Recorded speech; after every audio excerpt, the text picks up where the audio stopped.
Alors, je reviens sur la langue française. À mon avis, est une langue extrêmement étrange par sa créativité même. Imaginez donc que le français a inventé des sons qui ne sont pas connus par les étrangers. Le on et le en, par exemple. Est-ce qu'un étranger, même un latin, ou un allemand d'ailleurs, peuvent prononcer ces sons-là? Prenons le mot concert. Le concert. Un français va dire correctement concert. Mais un espagnol, est-ce qu'il est capable de dire concert? Est-ce qu'un allemand est capable de dire concert? Ils vont dire concert, concerto.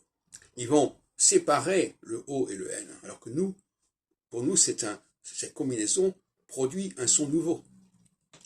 De même que le cancer. Le cancer, qui s'écrit C-A-N-C-E-R, qui est-ce qui est capable de prononcer en dehors des Français de souche le mot cancer? Qui est capable de distinguer le cancer du concert? Parce que là, nous avons deux mots qui ne s'écrivent pas de la même manière et qui ne sont pas censés se prononcer de la même manière. Le on, c'est pas le en. Alors, là, on est dans le problème de la phonologie, si on est des Français, qui crée un obstacle à l'immigration. C'est-à-dire que c'est pas si facile que ça de se faire passer pour un Français quand on n'est pas de langue maternelle française. Car souvent, les Allemands ou les étrangers sont surpris quand, au bout de 3 mots qu'ils ont prononcés, on dit « vous êtes de ceci ou cela ».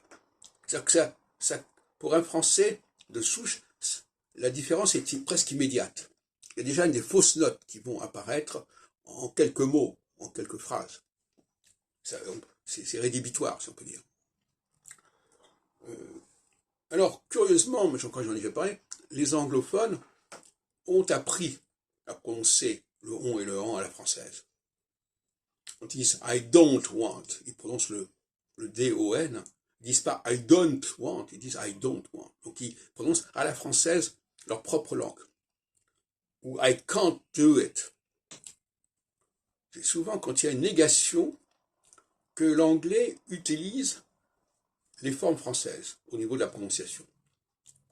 Can't, c'est cannot, don't, c'est I do not, et en plus, ils utilisent l'apostrophe.